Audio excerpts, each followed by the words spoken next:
Oh, no. John does love puppets, we were told. I hadn't considered puppets. I still have red Fraggle Okay, here. don't do it. It's too much. Can't take it.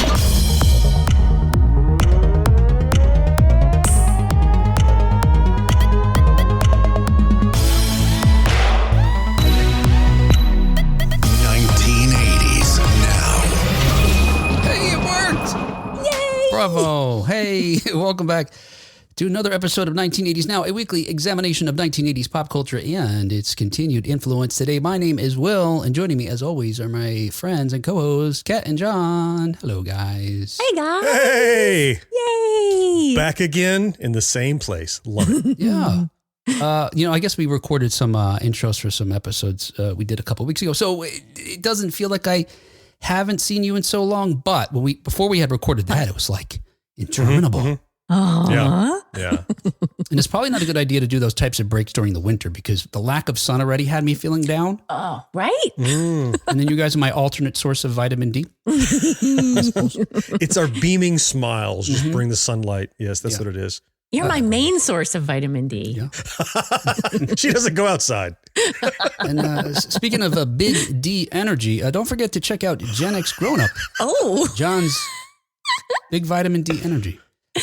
John's other podcast, Gen X Grown Up, and his YouTube channel and the like. Thanks. Yeah. Especially if you're interested in retro video games, because John is, look, just by his shirt, you can tell alone. He's an expert. Mm-hmm. You know what game that is, Kat, on his shirt? Space Invaders. There you go. That's right. Yay! That was the game today. You won. Look at that. We're 1 minute in and Kat's already got a win. Hey, we are recording this episode live here on Facebook and YouTube so that our audience can participate. So you folks out there in right now in our Facebook audience, please, and YouTube audience, please give us a shout in the comments because otherwise we don't know you're there. We really don't. It doesn't tell us anybody's there or who's there unless you say something. Or don't. Mm-hmm. You can lurk, too. Lurking is allowed. Mm-hmm. Hey, I want to let you guys know. Oh, you know what? I have a thing here. Let's see. Can I do this without breaking a stride here? Probably not. There we go. Hey, this episode is brought to you courtesy of the wonderful fine folks over at Kokomo Toys and Collectibles. Yes. This is the largest toy store in the Midwest. It was featured on Nissel's, one of our favorite documentarians, Nissel, Brian Volkweiss's company. Mm-hmm. Nissel's, a toy store near you. In fact, it's the one store that Brian says at the opening is the store he has still yet to visit and the one he most longs to visit. Anyway, so thanks to Kokomo for not only sponsoring this episode, but we're going to be giving away a collectible or two later in the show, so stick around. It's really easy for you to win it. Yes. I can't wait to have win. You type in a secret word. The word will probably be Kokomo. Hashtag Kokomo. But maybe we won't tell everybody else that later. I don't know. Hey, if you want your chance to win a prize and join us and chat, participate in the conversation here, join us next time. We are live on Facebook and YouTube every Wednesday at 7 p.m. Eastern. Mm-hmm. Hey, on today's show, however, after 1980s news, we're going to be talking about our fictional crushes. Mm-hmm. Before you ever fell in love with an actual human, provided that you have, not everybody probably has, you most likely had a crush on a fictional TV or film character. They may even have been animated. So we're going to be talking about who they were and why it was even important that we had those at all. Right? Mm-hmm. Okay. Ready. Right. Hey, before that, though, we're going to talk about news stories related to 1980s media, including... I got nothing clever here. I'm just going to tell you what it is. The first one, it was too obvious, and then they peter out. The first one, does the new Roadhouse pack a punch? I mean, that's low. All right, not bad. That's okay. Yeah, no, that works. That's good. That's good. And then how Madonna's being sued by some fans, and the story of how a child has beaten Tetris. What? Wow. Yes. They definitely became lower effort as you went along. It's not the effort, John. I was trying. Oh, were you? But see, maybe that's worse because I tried and still was like, I got nothing. You couldn't do like the Tetris kid finds the final piece of the puzzle or something like that? Nothing? Nothing? Really? That would have been much better. You're right, John. But that was the second game of the show. So that's I had to do that for that purpose. 2 wins. We're already doing well. Yeah. All right. One apiece. Hey, brief announcement here before we get going. Look, I've already mentioned we're going to be live every Wednesday at 7 p.m. Eastern on Facebook and YouTube, or until it turns out to be a bad idea. Now that's possible. Right? right? I mean, we've done other stuff where it's like gung ho, and then it's like, that was a terrible idea. Let's not do that anymore. Right? What was that? What turned into bad ideas? I can't think of it. Or until Kat has a Duran Duran concert that's more important than us, in which case we'll have to some sort of interruption. No. And also, as I mentioned, look, Kokomo Toys and Collectibles is sponsoring this episode, but we've got some other, well, first of all, I got to mention this to you. Kokomo, by the way, those folks are amazing. Not only did they agree to sponsor this episode, but they said, hey, what do you want to give away? And I said, I'm not sure. You guys have so many amazing things. What do you suggest? And they said, hey, we'll send you some things. You could give away whatever you'd like. They sent a box. I am not kidding. It is like 2 feet by 2 feet. It was on the outside of the box that said 2 people needed to lift, for safety purposes. And don't hurt your back with all the cool toys. There are dozens and dozens of amazing things in there that we're going to be giving away over the next several weeks. But we've got some other sponsors lined up as well with some other prizes for our live Facebook and YouTube audiences. The other thing I wanted to mention, hey, later this week, you're going to hear our interview with Robin Block, who Robin was a guest on the show, I want to say 3 years ago. He's the CEO and executive producer at Creator VC. Speaking of documentarians that we love, this is another company that produces amazing documentaries. You might have seen them, undoubtedly, if you're a fan of films. They did the In Search of Darkness, which was 3 volumes, or soon to be 3 volumes of documentaries about 1980s horror films. And they're moving on to the 90s. Now they did In Search of Tomorrow, which is sci-fi for the 80s. And now they've got a special, I can't explain it. You're going to have to hear our chat with Robin. They're focusing on The Thing, 1982's John Carpenter's The Thing, in this crazy, they're calling an expanded documentary, where they plan on digging into it in a way that hasn't been, examined. So check out that interview coming up shortly. All right. Yeah. Hey, that's enough of that. Let's get started on 1980s news. Hey, this week on 1980s news, as reported by Planet Radio, Madonna kicked off the the headline is Fans Sue Madonna. And here's the story. A little bit of back story, taking it back a little bit. Madonna kicked off the North American leg of her celebration tour in December, on December 13th, at Barclays Center in Brooklyn, New York. At that time, she told this is going to be prescient or important. At that time, she told the audience present, quote, "We do shit our way. New York is not for little pussies who sleep," end quote. and again, as you certainly not. As you're going to see, that might have been a disclaimer of sorts. Maybe she intended it. Exhibit A in this lawsuit. I don't know. But playing out over 7 acts, the concert tells some version of Madonna's story. We talked about months ago how Madonna's biopic got canceled, and then she announced this tour, which seems to be her way of still, telling her tale. But the dancers take the stage dressed as various incarnations of the Queen of Pop at different, stages of her life. And the set list contains 27 career-spanning hits, which is a welcome change because usually she just focuses on whatever album she's promoting and, which I hate that. I hate when people do that.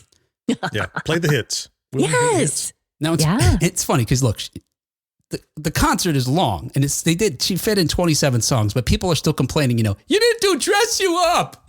This show sucks.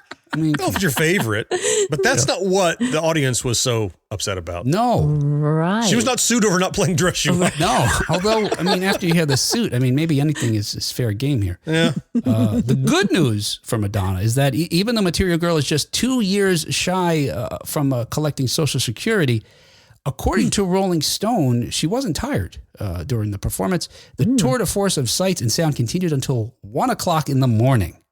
Whoa. So it began on one day and ended on another. We call that a red eye concert. Is that right? Okay, that makes sense. Just like flights. Yeah. See, I'm counting on you guys for your experiences of these sort of things because, as you know, I don't like concerts. Right. But the bad news for people or being in public. Yes. Or loud things or music or Madonna. Or sitting near others. Everything in a concert. Yes. Or live music for that matter. Yes. Or beer or whatever. I don't know. What else do they have there? I hate merchandise. Garbage. Hate that. Oh. The bad news for Madonna is that 2 exhausted fans are suing her, Live Nation and the Barclays Center, stating that they, quote, would not have paid for tickets, end quote, had they known it would finish so late. Wow. So the fans, Michael Fellows and Jonathan Haddon, claim in court papers submitted at a Brooklyn federal court on January 17th that Madonna took the stage more than 2 hours late at that inaugural show. Yeah. Yep. Right. It's not that it ended so late. It's that it started so damn late. Well, you don't expect an 8:30 show to last till 1 a.m. yeah. Then she'd be a tired 2 years from retirement lady. That would be exhausting. Well, it turns out, John, both of these things upset these folks because that they say, in spite of the, they argue that, quote, many ticket holders who attended the concerts on a weeknight had to get up early to go to work and or take care of their family responsibilities the next day, end quote. And elsewhere, they state that they were, quote, left stranded in the middle of the night with limited public transportation, limited ride sharing, and or increased transport costs when the show ended in the early hours. I have two thoughts here, and I don't know. I didn't divine it from the article, but what was happening during the 2 hours? If there was an opening act, not that you would expect an opening act to run for 2 hours, but were they being entertained by something or someone? Or were they just all like, give us Madonna, give us Madonna? What was happening during the 2 hours? Yeah, I was wondering that too. I know someone who went to one of Madonna's concerts recently, and on Facebook, she posted taking bets on when Madonna's going to show up on stage. So she has a reputation for that, which she even addresses in this response to the lawsuit. Yes, her reputation precedes her. And the same friend also in a follow-up post said, I'm going to need another day to recover from this concert. Yeah, right. Got home at 2 a.m, not ready for work. Exactly. Sounds like she loved it, though. She was thrilled. She didn't care about what time Madonna showed up. Yeah. She just cared that she did. And it sounds like it was great. And I admit the article was a little confusing, John, because it made it sound like Madonna's response was, I do this. But they had they had a typo in that. That was confusing. What it really was is the plaintiffs were saying that Live Nation and the Barclays Center know that Madonna doesn't go on time, appear on time. She has a history of doing that, and therefore they shouldn't have advertised her as appearing at 8:30.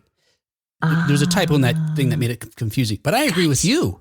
They should turn that around and say, look, we said 8:30, but you guys in your own complaint said she's late all the time. Exactly. Well, here's the thing, and I'm not going to try to out-lawyer the lawyer, but here's the thing. If we go out to lunch and I warn you, now, Will, I'm prone to punching people in the nose. Okay. When I do punch you in the nose, it's not assault. Oh, I see. Just because you knew it was liable to happen doesn't mean, well, hey, you know what you signed up for. You know who you married, right? You know what you're getting into. No. It doesn't matter if you have the reputation for that. You still did that to these people. So just because she's prone to do that, I don't think makes her, scot-free. Yeah. And ultimately, I agree with you entirely. But it seemed like a strange argument to put that out there. But yeah, I agree. Yeah, but is it sue worthy? Right? Like, what are they even suing for? What, like the cost of their ticket back? I guess that. Yeah. What are they entitled to sue for? Right. Which right. It would be maybe the tickets, their transportation home, if they had to be late for work and lost wages because of hours. That's it. I mean, that's really that's all they could get back. I mean, maybe court costs or attorney fees. They might not even be entitled to that depending on the state and depending on the type of lawsuit you're bringing. So, extra babysitter hours. Yeah. Whatever. A Red Bull I had to buy at the bodega on the corner. Your wife found out you went to the concert with your girlfriend. That could lead to problems. That's right. Had I been home at midnight, I would have slipped in. No one would have found out. But because of her bladder issue, she's up at 1 a.m. going to the bathroom. So I lost Are you just getting home? Who's that? Yeah. I just say we chalk this up to the risk of going to a concert. All of this. Definitely irritating, not sue-worthy. Yeah, not litigious. Yeah, I don't see that. Well, she's coming to Cleveland, at the second week of February. Or this week, February 8th, I think it is. So I checked out tickets. And first thing that shocked me was to sit fairly close wasn't as expensive as I would have thought, considering it's Madonna. And why are you laughing? It's Madonna. Maybe at her age, she looks better from a distance. Oh, John. I'm de-incentivizing you from sitting too close. Well, John, ultimately, that's one of the things I thought maybe was an issue. You're right. She's had a lot of seemingly plastic surgery. I don't know if she's copped to it or not, but the other thing is, as soon as I read this article, I was like, no, I'm not. Because I was ready to go. I'm not going. I wouldn't want to sit there for 2 hours. Maybe if I showed up at 10 o'clock or 10:30. But I've already got my pajama pants tucked in my socks by then. Your hot pants are ready for Yes. bed. Yes. There's no chance. You just wear your jumper to the concert, take a nap in the aisle. Right, that's true. Get a Snuggie or something. Yeah. Bring your sleeping bag. Yep. Well, you're right, Kat. We don't know what these guys are suing for. But it turns out this isn't the first time that fans have objected to the singer being late and filed a lawsuit. In 2019, a fan sued her over a delay for a U.S. show, but they voluntarily withdraw the case, and it was dismissed a month later, according to ABC News. In that same year, Madonna had shared a post of her live on stage in which she told fans, quote, "There's something that you all need to understand, and that is that a queen is never late." Oh, okay then. I think I'd sue her just for that attitude. Can't call it rude. I starred some comments here. Yeah, what do you got? Peek at what people are saying about okay. the reaction here. Who's saying what? Marcus got to a concert at 7 one night and got home from the after show the next morning at 7. Oh my goodness. Kathy is with Jamie Lee Curtis. Concerts should start at 3 p.m. Oh, I get it. Yeah. Okay, I'm for that. Absolutely. No, I got That's you. Yeah. your type of concert. Well, My if gosh, you like yes. concerts, that would be the time for Perfect you to go. concert for me would be afternoon in my living room. That would be great. On the TV, pausable. Because I can control the volume and skip the songs I don't like. Right. That's right. Next. There you go. Next. We also have Brandon saying that this sounds like the country music equivalent of No Show George Jones. Does that mean George Jones just doesn't show up, or I guess not. Notorious for that, yeah. is that right? No, Yes, he's a no-show, yeah. Interestingly, Cole Meany, the actor who portrayed Miles O'Brien on Deep Space Nine, also notorious for skipping conventions that he was committed to. I almost saw him 3 times and he didn't show to any of them. That's terrible. Disappointing. And John Henderson points out that they are suing her to get back their youth when they would have been fine with a Madonna running late. All right. Hey, in other 1980s news, as reported by Vulture, the trailer for Roadhouse packs a punch. All right, I did it twice. That's bad. But on Prime, not at the theater. How about that? That's something. Right. It goes straight to Prime. Yeah. If you recall, though, in the original film, I Want You to Be Nice Until It's Time to Not Be Nice was the code by which James Dalton, then played by Patrick Swayze, who was at that time the bouncer with a mysterious past, said in the original 1989 film. In that version, though, Swayze's cooler attempts to keep the peace at a refurbished roadside bar, the Double Deuce, which is located, I think, in Missouri at the time. There's just in Missouri. Yeah. But instead, he winds up riling a corrupt local businessman and having to deal with that noise. And by the film's end, Dalton is forced to be no longer nice, or so he probably had to argue before a jury of his peers, because confirming the rumors about him in the climactic battle, Dalton tears out the larynx.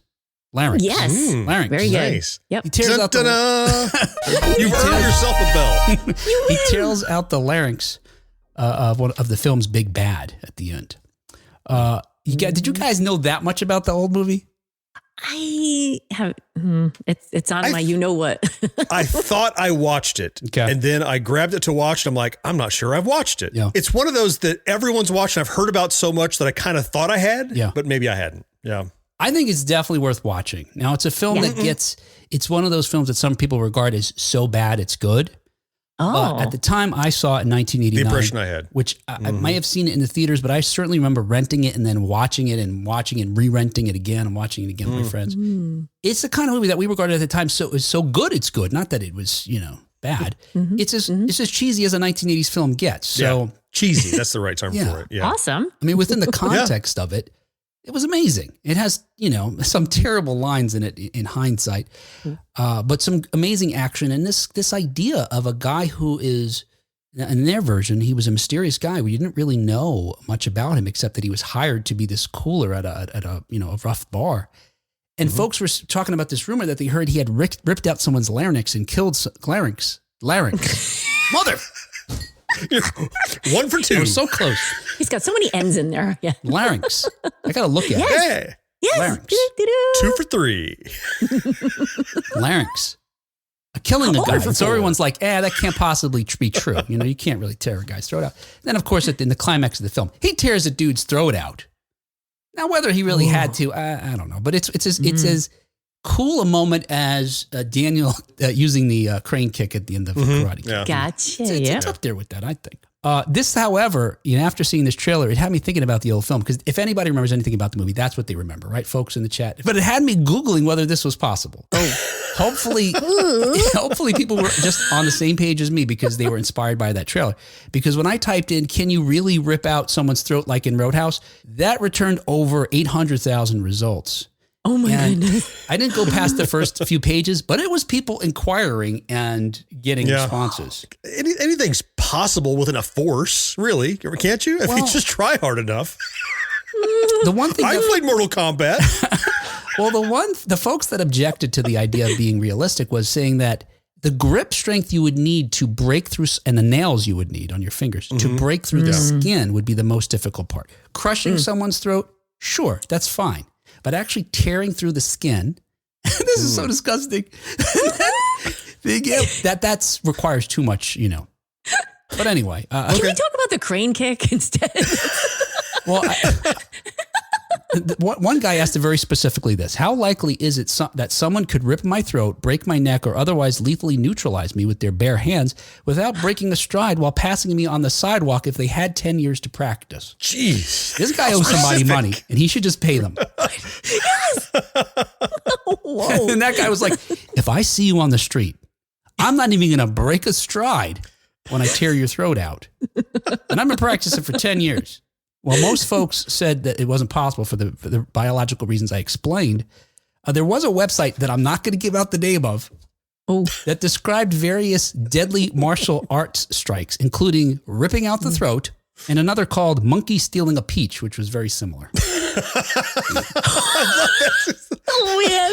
Will's been spending time on the digital anarchist cookbook learning how to do horrible things to human beings. Well, this one was, I had to read what Monkey Stealing a Peach was when I saw that title. And it concludes with saying, John, it reminded me of you because they describe, it's ultimately getting the throat ripped out, But ultimately they say it's like, like a monkey snatching a peach. Like Jesus, like a baby's arm holding an apple. Yeah. Anyway, regarding this forthcoming new take on the film, director Doug Liman promises a, quote, adrenaline-fueled reimagining of the 80s cult classic, end quote. And that might be okay in this instance. This time, listen, the changes they made, because Patrick Swayze played someone named James Dalton. Well, in this film, Jake Gyllenhaal plays Elwood Dalton. Oh. And he's a former UFC fighter, so he doesn't have a mysterious background. We know about his past somewhat, it seems. But anyway, he like in the original film, he takes a job as a bouncer, this time at a bar in the Florida Keys, and he soon discovers that Florida is filled with Floridians, I guess, and that's terrifying to him. Didn't expect that. He made a bad move. And among those Floridians include a developer vying to raise the bar and build a resort that they referred to as a quote for rich assholes in the trailer. That was the douchebag on a boat we called out. Right? Yes, that guy. Yeah, I think that it looks. Look. The other movie I said was good, but this is the instance where I'm okay with a new take on it with new actors. Yep. Yeah, I was wondering what you guys I feel the same thought. way. And they exist in different worlds, and it's safe, and they're compartmentalized in my emotional space inside of me. Well, I tell you right now, if I had them both available to watch, I've seen neither. I've kind of seen the old one because of, pop culture, but I would watch the new one right now. That one looks more intriguing to me than what I know of the old one some 40 odd years later. So. Yeah, there are times I have an opportunity to watch an old movie and I'm just turned off by even just the quality of the production, I want to watch both of them. Okay. We have some reactions here from our watchers. Brandon says it's the first time he's seen the trailer and he says, yeah, I dig it. So he's on board with us here. Nick, hi Nick. He says it looks great, but how does this match up with the original? That's the question. Talking about. Wonder if it's going to be like another Karate Kid. And Owl says he's seen the older movie. He says it's such an awful movie, but so enjoyable to watch. Yeah, Kat, I often discourage you from watching movies. Like I think most recently when we were recording, I said, don't watch Purple Rain. It's not necessary. You always tell me not to watch something. Only if they're bad. Only if they're bad. Okay. Roadhouse, people may tell you it's bad, but it's definitely worth watching. It's a good kind of bad. Yeah, it's not so bad as to not watch it. No. It has redeeming qualities and worth seeing. Yeah. Yeah. Patrick Swayze is so great and in this role because And in reading about the production of it, it doesn't surprise me. But, a lot of it is just this mixture of backgrounds he had between, martial arts and dance, that he brought this kind of elegant and sort of, I don't know, sort of, not, maybe elegant isn't the right word, but this kind of sophistication to this quiet, sort of lone gunman type guy. Mm-hmm. That, I don't know, he was both, Fred Astaire and Clint Eastwood. He had this kind of smoothness to him in maintaining peace until, like he said, it's time not to be nice. And then it was very believable that he could beat somebody's ass. So. Yeah. Philosophically for me, looking at the two films, what I know of the old one and the new one, that's the biggest difference for me between the two that make it a very different approach. The Swayze Roadhouse, he looked like he couldn't whip your ass. And therefore, when he did, it was all the more startling. That's interesting. Whereas McGregor is clearly a badass. And so it's surprising that people start stuff with him in the first place. He's not an unassuming badass, right? He has the capacity. Whereas Swayze's Dutton, or whatever his name, Dutton, I think. Dalton, Yeah, Dalton. He's just there, and people expect it. Well, he's no threat, or we could just steamroll over him, and they did until they couldn't anymore, and he snapped. So it's really a totally different approach to what that hero, anti-hero, whatever he is in the sight of the other characters. So I think that's the biggest difference in my mind. And I actually read, I alluded to or referenced that final climactic battle between him and the big. It's really the right hand man of the main bad guy. So it's the main henchman. His I don't know what you call it, not executioner. There's a word for it, but anyway, his trigger man, I guess you'd say. Sure.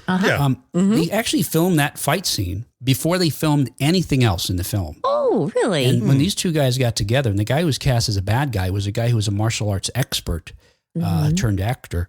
He and Patrick Swayze, just to make a long story short, just agreed they would really fight. Oh, really? So they had choreography. But they said, let's not hold back punches.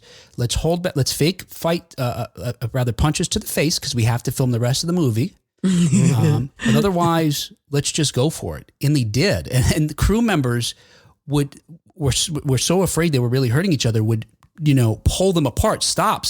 And they would say, let us go. We're in the zone here. We know what we're doing. Right. In fact, there's a moment where the main henchman breaks a log over Patrick Swayze or Dalton. That wasn't planned. And he wound up cracking some of Swayze's ribs as a result. But oh my! Anyway, two tough guys that just went for it. Anyway, you'll recall. Speaking of that, though, you'll recall that on March 4th, we talked about this once before. Those gathered in Las Vegas to see an actual UFC fight between John Jones and Cyril Gane became movie extras when Gyllenhaal engaged in a match, a staged match with former UFC fighter Jay Huron. The crowd that I don't think knew it was fake, and these guys, much like what I just described to you about this back in the original film, they had choreography, but they just went for it, really striking each other and so on. And it seems like we're seeing some of that footage there in the trailer. Additionally, John noted that a real life UFC fighter, Conor McGregor, landed a role in the film, making it his acting debut. But speaking of being nice until it's time to no longer be nice, McGregor is currently facing a lawsuit in Ireland filed by a woman who alleges that he raped her in 2018. And last year, Miami prosecutors chose not to pursue charges against him over allegations he sexually assaulted another woman at an NBA game. I had heard rumblings. I saw somebody on Twitter, someone said, the new Roadhouse trailer. And then someone rapidly said, yeah, with that asshole, that whatever. I'm like, what? What did he do? What did he do? So I went to his Wikipedia page, and there's a whole section about controversy or problems he's had.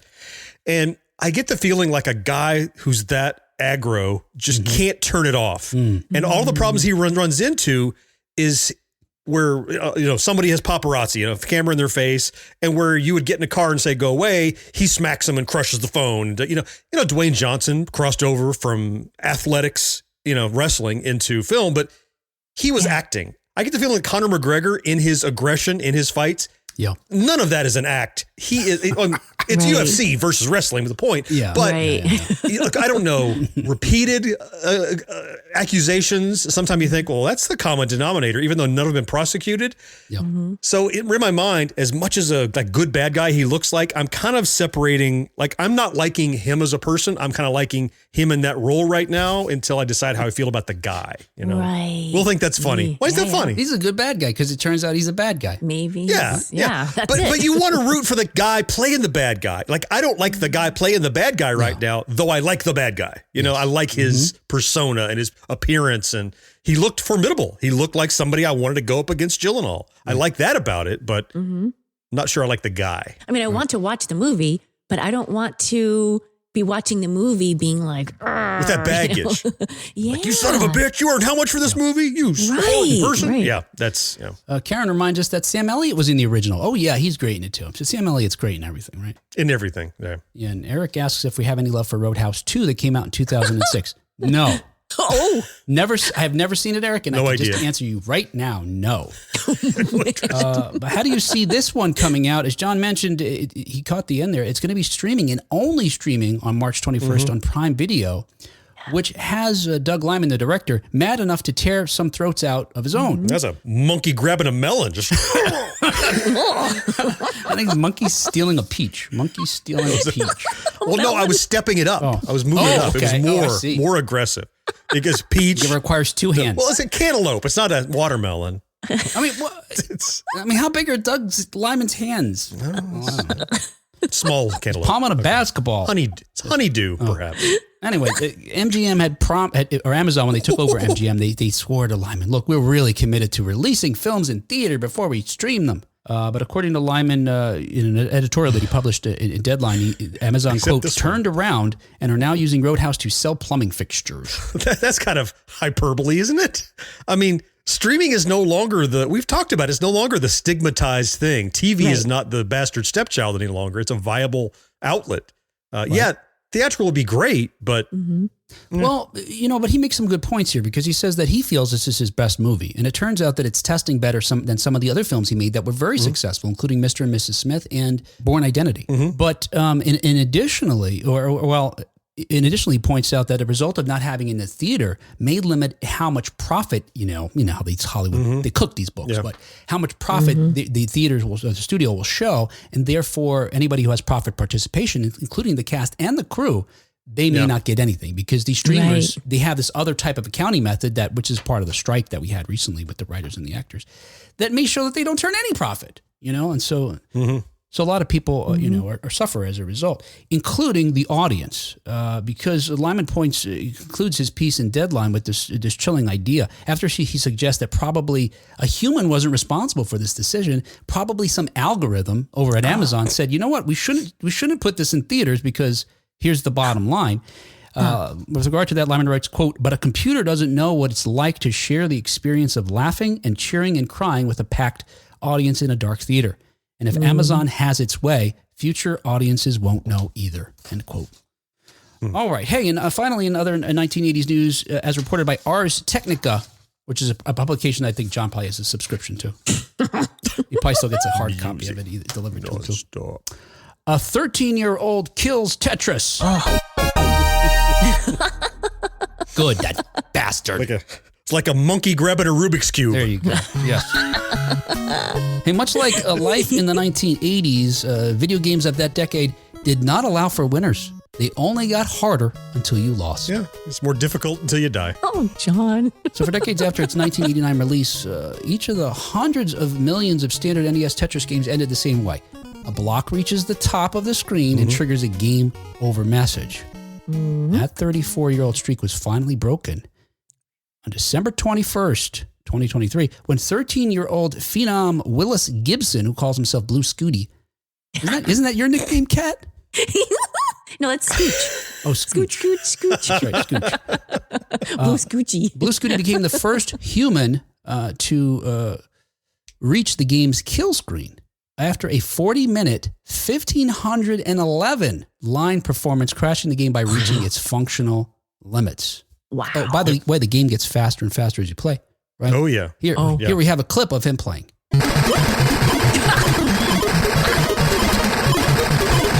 No kidding. That was the whole run. That's amazing. It wasn't the whole run. Until just a few that wasn't also not a clip. Until just a few years ago, the Tetris community at large assumed it was functionally impossible for a human to get past 290 lines. Wait, that wasn't a clip? I mean, it doesn't sound very far from that. Have you not watched the clip? It is that crazy. I did watch it. Yes. Yeah. Okay. Yeah. Oh, I didn't watch They're coming it. down about at that the rate. music doesn't speed up though. Yes. No, that's true. That's true. But they look, the community. Look, the game is 40 years old, but the people in the Tetris community who know much more about it than us, as of just a few years ago, they didn't think anybody could get past 290 lines. This kid did 1,500. Yeah. But that's because the traditional technique of playing Tetris, the way that probably all of us here played, was limiting, it turns out. To move a piece horizontally as it falls, most Gen Xers, and certainly myself included, you just hold down left or right. Right? But you can tap, right? You could tap, yeah. Sure. But the holding down technique, as the name suggests, because it's called the delayed auto shift method, was slow because the piece would pause and then continue moving. You know, right? It would get one tick, and then it would proceed. Yes. So that method's called DAS, delayed auto shift. That wasn't good enough to get past the 290 lines.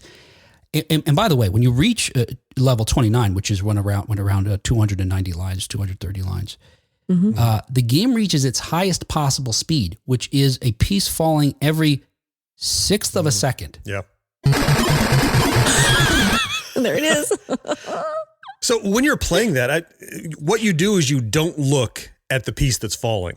What you do is you look at the next piece coming that's in the next box. You have to know where it's going. Oh. So basically, let's say you piece 1, 2, and 3. Yeah. So I've already looked at piece 1 and I know where it's going to go. And so as soon as I start moving it, I'm not looking at the screen anymore. I'm looking over at piece 2 and figuring out where it's going to go later. Then I verify 1 drops in place. And as soon as 2 comes in, I'm immediately looking at 3 because I've got to figure out where it's going to fit. I was wondering about that, John. But then you do have to look at the screen. You just don't look at it after you start bringing in the new piece. Not until right before you set it, right? Because you know how many taps. You see the piece and I know, okay, that's 6 taps over. So I can look at piece 2 while I'm tapping 6 times and then look to verify that it's dropping in the right spot. Yeah. Yeah.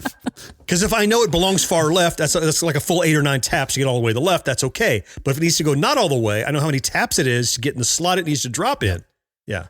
Yeah. Well, if the speed and what John just said didn't make Tetris difficult enough, beginning at level 138, a byte overflow causes Tetris to load color palettes from unrelated areas of memory, creating unintended piece colors, some of which render the, what do they call, tetrominoes? Incredibly difficult to see. There's one called dusk and another called something else. Invisible. I don't know. They're very dark colors against the black background. Oh. And some players got that far only to be destroyed by the fact that they could hardly see the pieces. No. Anyway, so here's look. We got this kid that set this record right last month. These are all the things up against him. And I mentioned Daz wasn't going to help him. John mentioned tapping, which ultimately folks, created a really sort of tapping on steroids, which is hyper tapping, which is literally tapping as fast as you can with your fingers left or right. Which was something that folks credit in 2011 Tetris pro Thor Ackerland using to eke out a level 30 performance. So he did beat 29 in 2011 by hyper tapping. And then by 2021, Eric ICX used this method to reach level 38, the first to do so. Well, in 2020, just a couple of years ago, another advent in gameplay. Like again, this game is so old. How are they coming up with new things for it? I mean, that's so amazing. wonderful and amazing. But a new advent in technique to play, something called rolling, which was inspired by arcade game record holder Hector Fly Rodriguez, who uses this technique to create world records in games like track and field. If you remember, which requires you to press the buttons really quickly. What he would do is he rolls each finger over the button once on each hand and just keeps going back and forth. Oh. And it looks really effortless and easy to do. But like a speed bag does until you try it once. And it hits you in the face. Yeah. Oh, that's hard. Yeah. So anyway, Tetris Pro Cheesefish, these guys, they all have great names, discovered a way to incorporate rolling using an NES controller. In effect, what Cheesefish did was, the button's so small, you can't do Hector's Fly's technique. They're too little. So what he did instead was put his finger over which direction he'd wanted to go, left or right, and did the rolling on the back of the controller, which forces the controller pushes it up at him against the finger that's on the other side. Yeah, interesting. Now, using this technique, Blue Scooty did what was once thought impossible. He defeated Tetris at level 157, creating another difficult-to-beat world record. Let's see. And there you go. End of story. Wow. Oh, wait a second. Hang on. This just in. 13 days after Blue Scooty's mind-bending run, world champion Tetris player Fractal set a new world record by crashing the game at level 155. All right, so it's over. He already beat What? Oh, no. Yep. It's going to be old news, all this level beating. Sorry, Scooty, you're But out. he was still first. He was still the first one to do it, even though he wasn't the fastest anymore. Hey, so that was 1980s news. Hey, I know it doesn't sound like it because our show sounds so damn good, but we don't have a big corporate sponsor or a giant podcast network behind us. No. In fact, this show is brought to you week after week with the generosity of folks just like you, listeners who give us $1 or $2 or more every month to help us pay all the different bills associated with creating a wonderful show about the 1980s. To find out how you can support our show with $1 or $2 or the many free ways to help our show, visit 1980snow.com/support. Whatever you do, thank you so much. All right, hey, we're getting there. We're gonna give away should I show what we're giving away? Does it matter? I give it to us. Yes, it's a couple of collectibles. Again, these guys they sell. But let me tell you about them. Again, they're the largest toy store in the Midwest. It's a family-owned store, right? And they have a brick and mortar location that has nearly 5,000 square feet of toys from the 70s, 80s, 90s, all the way to today. And they buy and sell toy collections. Now, you could visit them. They're located in Kokomo downtown district there in just an hour north of Indianapolis. But the really great news is if you can't make it to downtown, you can still shop Kokomo online. You visit kokomotoys.com for more information. And again, and on that site, too, there's a link where you can watch the full episode of them on a Toy Story review. Really great people, great store. Indianapolis is not that, or Kokomo is not that far from me. It's within several hours driving distance, but it's doable. It's drivable. Yeah. I'm definitely going to go check it out. But anyway, special thanks to them. They sent us a lot of stuff. But today, with the 80s bent of our particular show, we're going to be giving away two collectibles here. This is the Funko. John knows more about these things than I do. The Funko from the Funko vinyl collection. It is the 11 and Barb. Barb. 11 and Barb. Oh, look at We that. found Barb finally. There she is. She's in that box the whole time. She still looks alive there, too. Oh, phew. You know, they just started filming again season 5 just a few weeks ago. And I've got to say, though, there's these recent pictures of Millie Bobby Brown from another film she's in right now. She looks so much older than she did. I don't know that I'm buying it. And the others do, too, as well. Did you see her in the Damsel trailer? Is that what that's you saw? what I mean. Yeah. Like a young woman. Yeah. Yes. Like she's not 11. How do you make her 11? I mean, I think she's in her early 20s now, right? De-age her? Yeah, she is. Yeah. It's taken a while. And also, we're going to throw in another Stranger Things a vinyl collectible here again from Funko. This is the, I don't know what this says, John. Derbs? This is another 11, a different. Dorbs. Oh, like Dorbs, like adorable. Dorbs. Okay, Dorbs. Yeah. Just like the kids say. Dorbs. This is another Funko. This one, a different version of 11 here. Wow. There you go. So if you're a fan of the 1980s, fan of Stranger Things, we're going to give those away. And all you got to do is put a hashtag in the comments when we tell you to do that. All right. Hey, we're going to be talking about crushes today. Yes. And of course, as always, last time, I want to mention special thanks to our producer, Marcus Taylor, who helped research and write our segment on crushes today. So look, you know how I am. I can't just do a list or ask you for your opinions about things. I've got to know stuff and share it. Mostly because he doesn't care about our opinions, but also because he likes to know things. He likes to hear himself talk. That's true. Yeah. All right. So, hey, look, you might think, because I did think this, you might think that crushes like acne only erupt during puberty. But in fact, crushes like bedwetting can break out as early as 5 or 6 years old.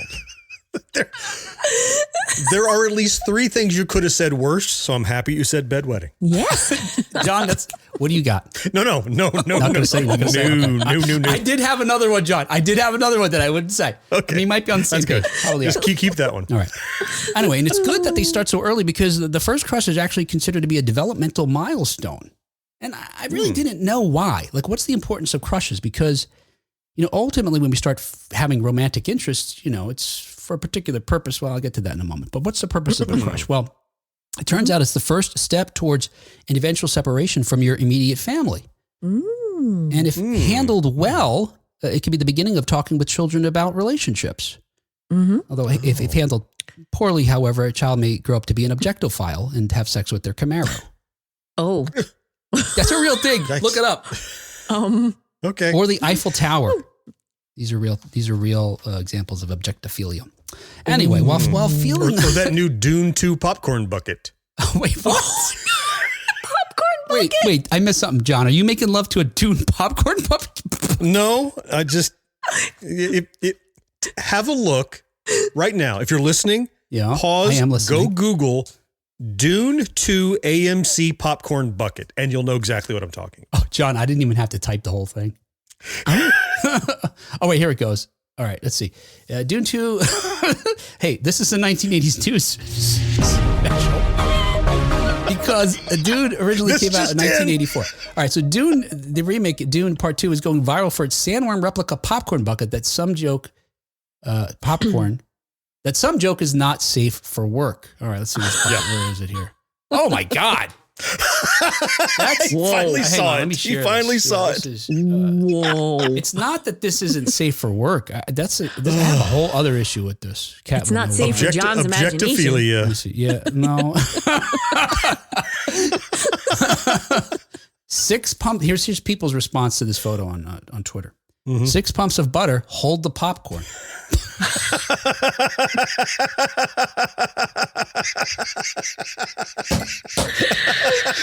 Oh, this reminds me of when we talked about this. No. Oh, yeah. My God. Yeah.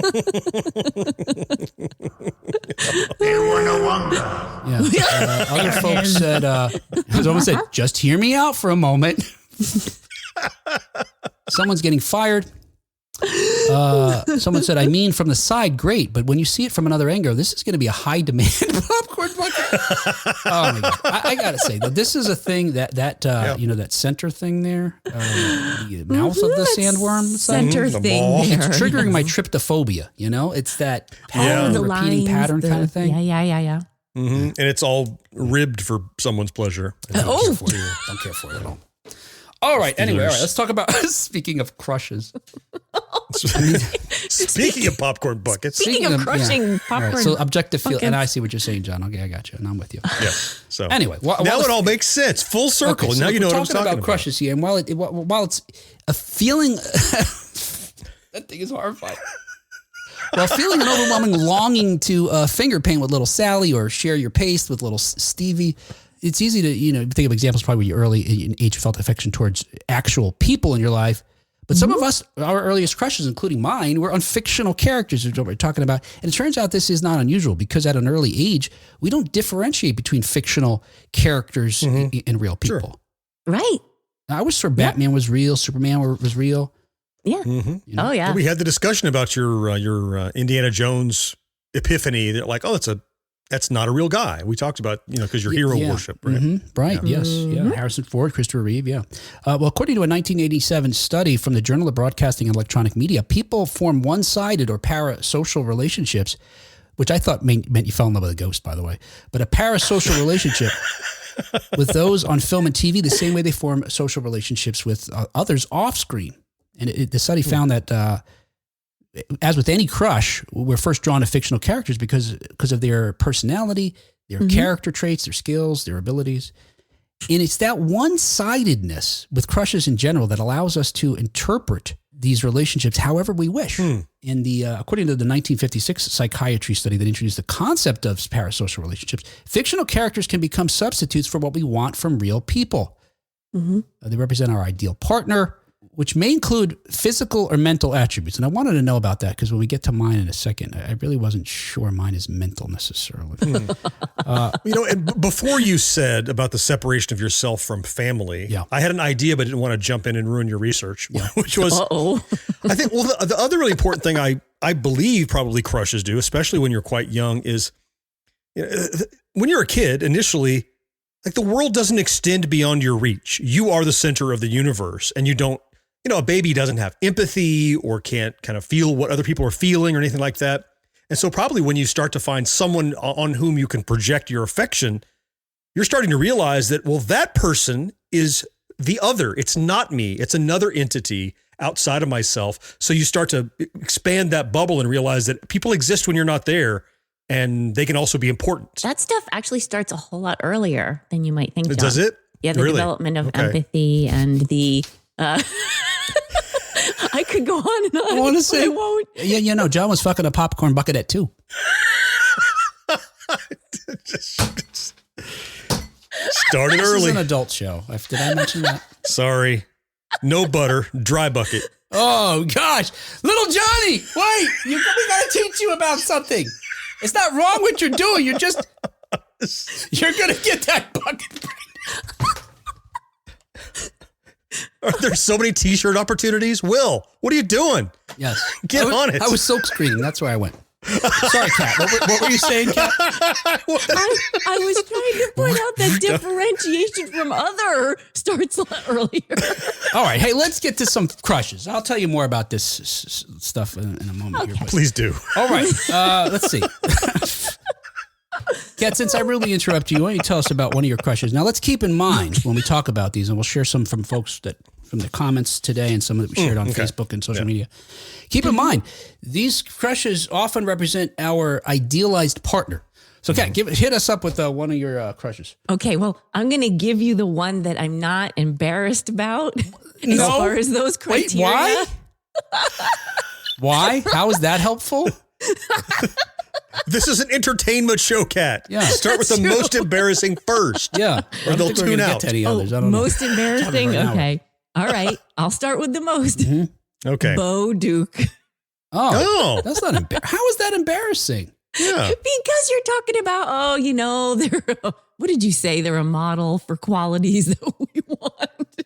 And, what's wrong with Bo? Well, why do you think he doesn't have proper qualities? I mean, other than, okay, go ahead. We're not unless we're talking about the present day actor. That's what I was about to say, but let's leave that alone. Yeah. That is conflated in my mind. Absolutely. Yeah.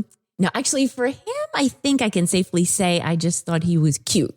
He had more of a physical appeal to me. And I was pretty young. I was 8 or 9 years old.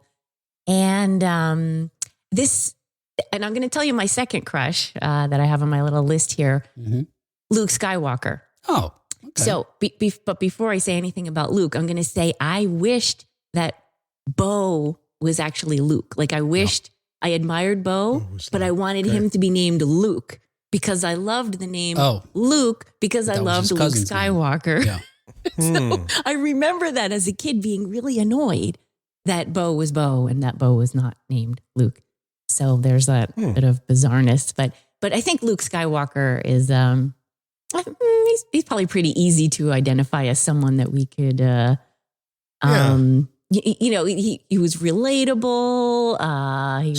At what age do you think? I mean, we could draw extrapolate some years. Just when so did as that soon as come you out? saw, I was 7. Whenever. Yeah. Okay. Yeah. All As right. soon as I saw Star Wars. Yeah. Yeah. And so it was probably it was pre any kind of like physical attraction. You might, like you said, he was cute. Mm-hmm. You wanted to be in his presence, or you wanted him to notice you or acknowledge you somehow. Sure. That's probably where crushes, kind of early crushes, like see me, Mom, look what I'm doing. You want someone else to look at you and see you and recognize you. Yeah. Tell you you're special and pretty. Oh. Absolutely. So what you're saying, Kat, is you think now, years later, that you're trying to intellectualize these feelings you had, that it mostly was based on their appearances. Bo, definitely. His was, it was fun too. It was. He could fill out a pair of jeans. No doubt. John Schneider. Yeah. I liked his blonde hair. Yeah, you did 2 blondes. You mentioned 2 blondes, guys. I did mention 2 blondes. which is funny. But and they're both, I should point out, Luke Skywalker and Bo, both rebels, both going against the established law there. And they both hopped over, like they jump into their conveyances. That was pretty exciting. Right? Oh yeah, he does do that. Does he do that with the land speeder? Be it a Charger or a land speeder. Just hop right in. No kidding. No kidding. These aren't the moonshiners you're looking for. Goot, goot, goot. Goot, goot. Said the stormtrooper. Goot, he said. Kathy in the comments says she would still marry Mark Hamill. Oh, yes. And who? Oh, Lisa. Oh, Lisa's here. Oh, Lisa fell in love with Luke Skywalker from a Star Wars comic book. Wow. Oh. Before even seeing the movie? Mm-hmm. Oh, wow. Just from his personality. I could see that. Mm-hmm. Yeah. Yeah. So for Luke Skywalker, it was more the full package, not just. What about his package? Okay. I didn't. Wait, what? I'm taking a drink here. You can't start talking about Luke Skywalker's package while I'm taking a sip of Kool-Aid. Goodness gracious. That boy can fill out a tunic. Yeah. And the lightsaber. Let's talk about lightsabers. Oh, no. The hands come up. Hang on. Just wait. Honey, just hang on a second, honey. Hang on. I swear this has never happened before. Hold on.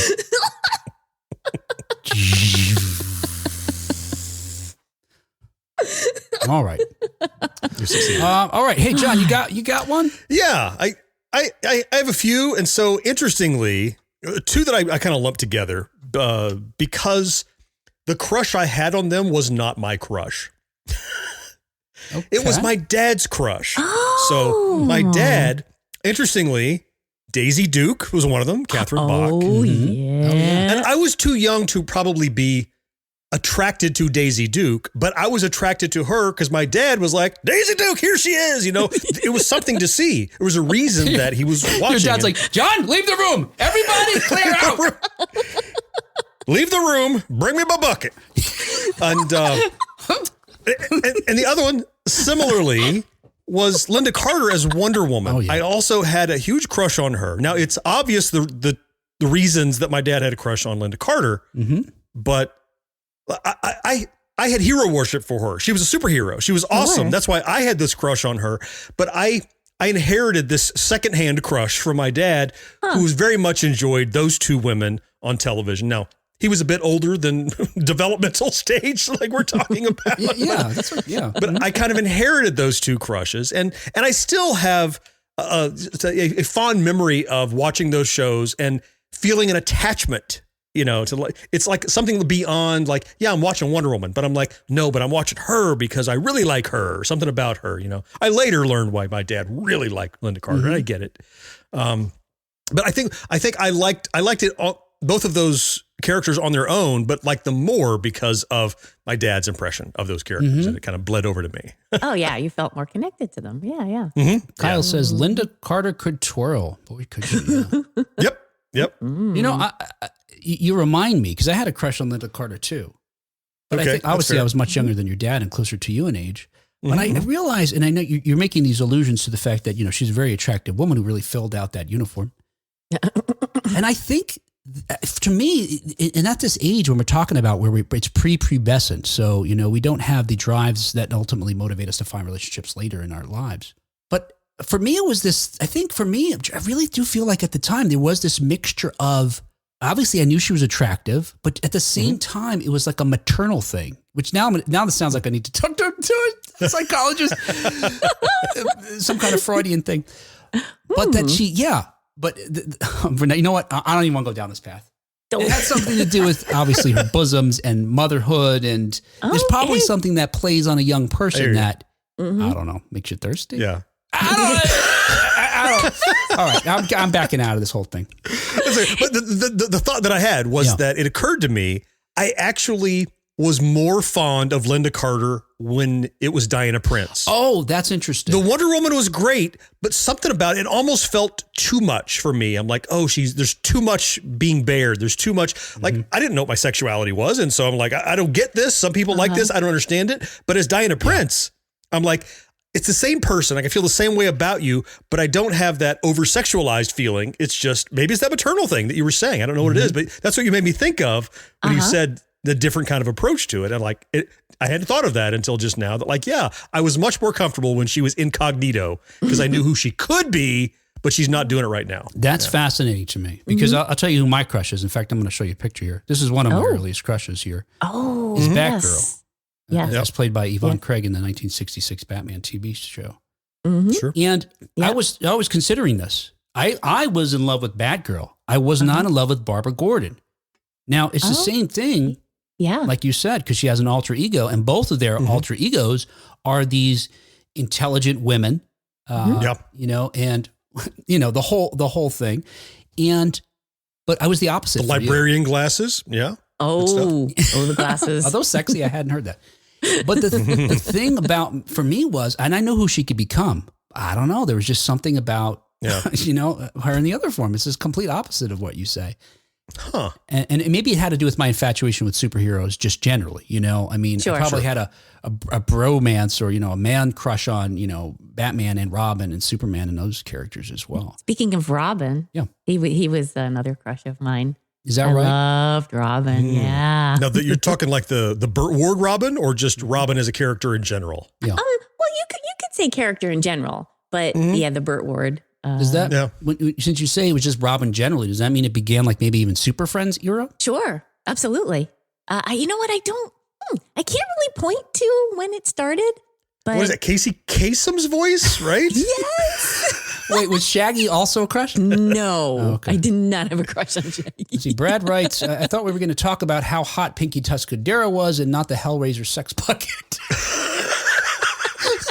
Well, first it's Dune 2. Get it straight. Yeah, right. If you're going to order it, Brad, you're going to need to know. Yeah, you need to know. Let's see. Owl says, as far as crushes go, Wilma Deering from Buck Rogers. Yep. Jody Banks from Fall Guy. I had that poster. Julie Newmar's Catwoman and Athena from Battlestar Galactica. Kyle, Spider-Man and His Amazing Friends. Firestar, yes. Okay, I get you there. Wonder Woman on Justice League. Madonna when she was 40 years from Social Security. And not two. Yeah. And Tawny Katane. Yeah, oh yeah. Who's Tawny? She's not fictional. No, that's true. Yeah, well, I guess if you consider it a music video, maybe she's a character. Tawny Katane appeared in the White Snake music videos. I think she was also dating, what's his name, David Coverdale at the time. Okay. She recently passed away within just the last few years. Brad says also he had a crush on a female ghost in Disney's Child of Glass that should have been a signal for therapy. Oh, wow. I don't even know what that is. Child of Glass. I'm not sure either. Karen, Michael J. Fox. He's not fictional either, but he played many characters that I'm sure were charming. Yeah. Yeah, I wonder which one. And she apologizes also for still having a crush on Kirk Cameron and Ricky Schroeder. That's kind of like their John Schneider thing. Yeah, right. Yeah. So I have a question for you, Will. Yeah. So one of the others that I have on my list that is further down on my list, but I think it could be an interesting question because it's kind of like this time-tested thing, like you pick, you know, Marianne or Ginger kind of thing, right? Those kind of like dichotomies, like which of these. So one of the childhood crushes on my list is a character from The Facts of Life. Okay. Do you know which one I had a crush on? Oh, this is a game. I love this game. This is a great game. All right. I have a guess. Same one as Kimberly is guessing in the comments. Okay. Joe? Was There's all Joe? kinds of people. Well, That's one of them. We're going to let everybody guess. Yeah. I was leaning towards Joe also. And the reason why is because John wouldn't have made a game out of it if it wasn't obvious. And Well, Joe I mean, you know, it might be Mrs. Garrett. You don't know. Yeah, you're right. You're right. No, wait a second. It also might be someone who was a star in it in prior seasons, like Molly Ringwald, who was on it early on. Yeah. I'm going to go with Joe also. All right, John, how did we do? Winner. That's exactly right. Yeah. Yeah. From the time she drove her motorcycle in and parked on Mrs. Garrett's flowers and walked in and they thought she was a boy, she just bucked the rules and didn't give a shit. I love that about her. I don't think it was any kind of physical attraction, although she's a very lovely young lady. She hid it, trying to be very tomboyish in the show. I loved her character, her personality. Like if she wasn't on the screen, I was waiting until she came on the screen when I was watching Facts of Life. Yeah, you were tuned out. Yeah. Yeah, I thought it was Joe because of what you said about Linda Carter, that you preferred her, you know, or Diana Prince, her alter ego, instead of her true identity as Wonder Woman. Mm-hmm. Yeah. Look, I told you about Batgirl, and I think, I didn't say why I thought I was attracted to her, I guess. Because I think a lot of my things were a combination of the personality and just primal things that I didn't understand yet. And for Batgirl, quite honestly, again, I liked female characters that could kick butt and that were smart, and that was Batgirl. But I have to, and that was also consistent with Wonder Woman as well. But I do think it's because of how they filled out their costumes, quite honestly. And I'm not going to lie, I'm always honest with you guys. Yeah. Yvonne Craig in that Batgirl suit, I mean, that hourglass shape just triggers some kind of thing that you don't know why. Yeah. And as a young person, you just have these amorous feelings, not, not primal feelings or, don't beyond that. But my other crush, which is what for me, that I'm trying to figure out, is there some sort of pattern? And there's only a very superficial pattern. I've told you guys this before, is Daphne from Scooby-Doo.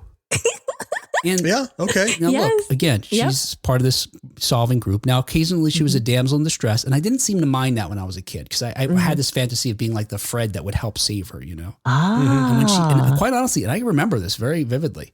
And this must be another DNA, just thinking 10,000 years of, human evolution or something, is that when she was in need of help, there was something that triggered in me, like a longing to want to save her. Wow. Yeah. But other than, I could see you with an ascot. You could pull that off. I dressed like that one year. And I actually had the blonde wig a couple Halloweens ago. The Daphne thing and the Batgirl thing, the only thing I can think in common, aside from the attributes I just described, is they both had red hair and wore purple. Am I as simple as that? Will, have you ever read the comic book Red Sonja? I have not, although I have seen Red Sonja. You should. If anyone should read the comic book, you should. Yeah. Yeah. You remind me. There are a couple more. One really that is really worth discussing, and the last one is one you already know because the crush is unchanged decades later. But one that I remember very vividly is the character of Isabeau from Lady Hawk. Oh, okay, yeah, right. You know the film? Mm-hmm. So it's Rutger Hauer and Michelle Pfeiffer. And basically they're lovers who were cursed. And he is a wolf by night and a man by day. And she is a hawk by day and a bird by night. Whatever, and a woman. Anyway, they only see each other when the sun comes up and down for a moment. But first is Michelle Pfeiffer, gorgeous. But also she was... it was the unobtainable. It was the fact that this hero would dedicate his entire life just to spend moments with her when the sun came up and down. Just made her more like, well, if Rutger Hauer spends his entire life fawning after her, it fed into what and I didn't necessarily have a thing for Michelle Pfeiffer before that. As attractive as she is, she's not my type, if there's such a thing. Not like Luke Skywalker for Kat, but in that role, particularly as a fictional character, I found her to be fascinating and probably I'd call it a crush, I would expect. Huh. But how'd you feel about her when she was a hawk? Less attracted? Less? A bit, yeah. I'm just checking. Okay. Yeah. Squawk. All right, let's. So look, I guess in wrapping this up, and then we'll share. We'll share some folks' comments from social media. I guess trying to make this seem smart, just to serve my own purposes. So I feel like our show is just not us talking about having sex with a popcorn bucket. To rise out of that, well, it's not just that. No, it's a Pareto rule, 80-20, right? So it turns out at 6 years old, that crush you had on Fonzie or Pinky Tuscadero for that matter, very similar characters. It wasn't abnormal. It was our burgeoning social radar honing in on a character who embodied coolness, confidence, and perhaps the rebellious streak you admired. And the thing that we've been touching upon, no pun intended, was that as we entered our teen years, obviously chemically things change and our hormones, start to rewire our brains for more personal, social and emotional connections. And whether we know it or not, reproduction. I mean, right? I mean, that's what we're, yes, that's the drive, That's what we're wired for. Right. Yeah, you may never reproduce, or you may be attracted to someone of the same sex and therefore you can't biologically, but the drive is there. Yeah. Anyway, and all of a sudden the fictional heartthrobs become more than just cool characters. They become objects of desire, and I think I had that experience too as, I got older and Yeah. People I was interested changed. That's when you want Diana Prince to spin around. Wait, is she continuing to spin, John, or she spin just 180 degrees? Oh, no. I want just clarify. Oh. Anyway, but even as we get older, we're still drawn to, characters who are going to embody the qualities that ultimately we're going to search for potential partners. You think about, as you get older, Molly Ringwald, her rebellious charm in 16 Candles, or Michael J. Fox's, that boyish swagger he had in Back to the Future. But it turns out that our crushes, and certainly they weren't solely fueled by just a hormonal cocktail as we got older. They also shaped, and they also weren't just necessarily becoming vessels for these people that ultimately we would seek out in our lives. They also shaped our own evolving identities, because the fictional characters also serve somewhat of as a mirror, reflecting idealized versions of who we want to be. So therefore drawn to, maybe John wanted to be able to, transmogrify, or that's not the word. He wanted to be able to be an animal during the day, or maybe I am. Maybe you aspire to, have Ferris Bueller's carefree, rebellion. Anyway, in some sense, these crushes allowed us to test drive different selves, explore our own personalities, and so on and so forth. All right, so there you go.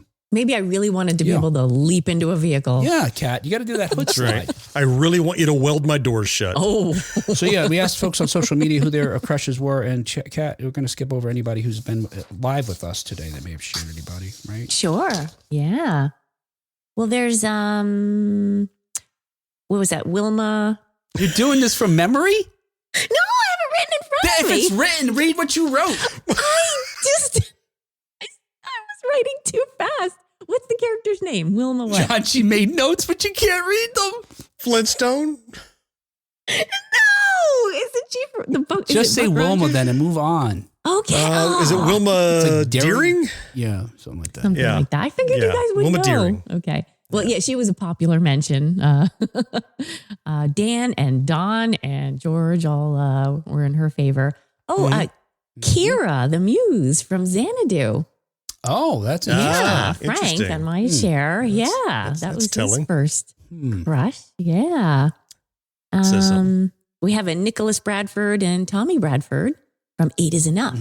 The brothers there. Oh, interesting. Tara and Kate were fond of them, respectively. Maverick, or whatever his character's name was in Top Gun, Tom Cruise's character by a Karen. And Wait, also by a Karen or someone named Karen? A friend Karen. Some Karen likes Some Karen. all right, that was great. Thanks, Kat, for that. Really? I'm just going to tear through some here, all right? I was trying that was so sincere. Let me show you. Thanks for that. I'll show you how I tear Kat. through it here. Pink Pepper Tulip says Ricky Schroeder on Silver Spoons. Warrior Goof says Barbara Eden, I Dream of Jeannie. Yeah, that's a good one. And Harper Valley. Mr. Throwback Thursday says more so. Christy McNichol. He names real people. Christy McNichol or Valerie Bertinelli. Suzanne Hall says definitely Leif Garrett. He was also her first concert. Carolyn says my first crush was Speed Racer. There we go. There's a fictional character. It's the car. It's the cool car. Chicks dig the car. We got another vote for Buck Rogers characters, including every female that was on there, because Tom just includes a photo of them and says it was a battle between good and bad. Oh, yes. And Hawkman. Perhaps Hawkman was the list. Lauren, Wonder Woman, Chad, Kim Richards, and Heather Thomas, Bill, Brooke Shields, and Lisa Welchel, who was on Facts of Life. Yeah, she was. Andrew says Vicky Sterling, the captain's daughter on Love Boat. Oh. Yeah. And Brandon, who's with us here in the chat, he provided us a list and says it's a pleasant rabbit hole to jump into. Oh. And then he says he's a fan of Jessica Rabbit. Speaking of rabbit holes. That's a little what he wrote, speaking of rabbit holes. He also includes Leah Thompson and Howard the Duck, and Christine Applegate is Kelly Bundy and She-Ra. Oh, that's creepy. All right, Kat, that's plenty. Let's get the show over with here, all right? We got to give away a prize, and then we're going to end the show. All right, here, folks who are still with us, in spite of that interminable list, here's how you play. Look, we're going to give away, again, we've got two. I'm going to give both of these to one person. Join us on the future. I'm going to give both these away to one person, okay? That's how you make shipping cheaper. Yes. There you go. That's He's working on a budget. save on shipping. Now we got to get a sponsor for shipping. Anyway, we're going to give away both of these amazing Funko Pops collectibles, Stranger Thing themed, courtesy of Kokomo Toys. And here is how you play. In the comments right now, just put hashtag Kokomo. Hashtag Kokomo. And if you don't know how to spell Kokomo, it's all lowercase. It doesn't matter. Case insensitive. All right. It's K-O. Standard hashtag rules. M-O. All right. We'll give you a moment to do that. And then all we got to do is essentially spin a wheel of sorts. And that's it. And it's going to start. There it goes. It's on the roll. Let's see here. Winner, Donnie Lawson. It is. Donnie Lawson. Congrats. Right, get your info and get this over to you. Thanks so much for playing along. And hey, don't forget this prize that we're sending over to Donnie was again, it was, courtesy of Kokomo Toys. Visit them at kokomotoys.com or visit them in Kokomo, Indiana. That's what I plan on doing one day soon. Yeah. All right. Hey, but in addition to our show, this episode being brought to you by that fine sponsor, it is brought to you every week by a set of other folks. And so there you go, Kat. That's how I teed you up. Oh, sorry. I was typing to congratulate Donnie. Hey, special thanks to our early adopters. It's brought to you thanks in part to our early adopters like Rick Parker and Karen Flieger. Yeah. There we go. And thank you for joining us tonight, Karen. And thank you especially to our Secret of Our Success Level Patreon supporters, of which anyone could join this group. Just waiting for names. Like Craig Coletta, Matt Marino, John Henderson, Brandon Greer, Marcus Taylor, Tony Great, and Nick Guillory. Great. Yeah, great. And we want to add another special thanks to our latest Patreon member, Kyle Palladino. Thank you, Kyle. Hey, newbie. One of our patrons. We greatly appreciate it because, look, we're really super thankful. Because without the generosity of these folks, we would not be able to pay the bills. So there you go. So please join us if you can. If you can't, just leave a comment, share a post. Follow us on Facebook, please, because if you don't already, because seriously, some publicists say, well, how many followers do you have on Facebook? It's that kind of thing that, makes the determination as to what kind of guests we can get, that sort of thing. And speaking of which, we got a bunch of interviews planned and some other cool things coming up as well. Some new true crime episodes. Kat's working on a one-hit wonder challenge to embarrass John and me. Awesome. So there you go. Hey, also again, special thanks to Marcus for helping put this our Crush segment together. All right, folks. Hey, we will join you next week when we will talk about more fun things. I always screw that up. All right, we will talk to you again. Not always, this time. Hey, we will talk to you again next time on 1980s Now. Until next time. Extra butter.